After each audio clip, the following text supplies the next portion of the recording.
During his testimony in front of the January 6 Select Committee, former Attorney General Bill Barr was asked about Dinesh D'Souza's new film, 2,000 Mules. And during his sworn testimony, the former Attorney General trashed the film. Trashed the film that, of course, got its own private screening down at Mar-a-Lago, where everybody who is anybody in the MAGA crowd attended. Hell, even Kyle Rittenhouse went down there to watch the film at Mar-a-Lago. But Bill Barr had this to say about 2,000 Mules. The Georgia Bureau of Investigation was unimpressed with it, and I was similarly unimpressed with it because I was holding my fire on that, see what the photographic evidence was. I thought, well, hell, if they have a lot of photographs of the same person dumping a lot of ballots in different boxes, that's hard to explain. So I wanted to see what the photographic evidence was. But the cell phone data is singularly unimpressive. Basically, if you take 2 million cell phones and figure out where they are physically in a big city like Atlanta or wherever, just by definition, you're going to find that many hundreds of them have passed by and spent time in the vicinity of these boxes. It didn't establish widespread illegal harvesting. In case you're unfamiliar with the premise of Dinesh D'Souza's film, he basically took cell phone data, location data, and said, oh, look, we've got these people that repeatedly walked past, according to their cell phone data, these ballot drop boxes. So clearly, he says, that proves people were stuffing the ballots. And then like Bill Barr said, like, you've got a big city. These ballots were in centralized locations, popular locations.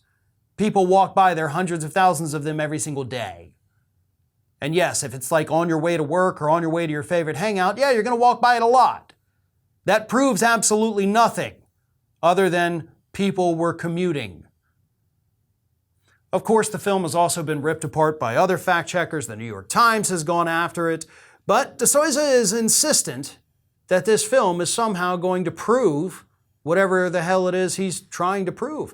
And to that, I have to wonder, why make a film about it, right?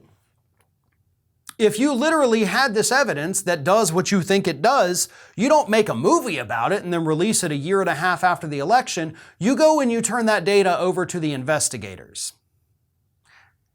You go and you hold a press conference and you say, we have the evidence, we're filing the lawsuits right now.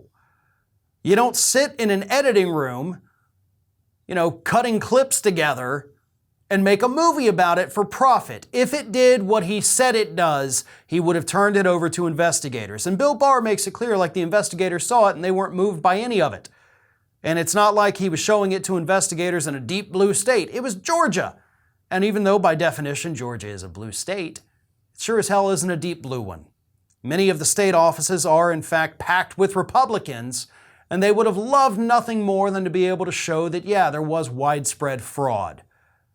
But even they weren't moved by it. The fact checkers weren't moved by it. The former Attorney General wasn't moved by it, because the whole film is nothing except an exercise in how bad D'Souza is at sifting through data. This is Hattie. Hattie wants to know why you have not subscribed to our channel. You obviously like our videos, so do us a favor and subscribe.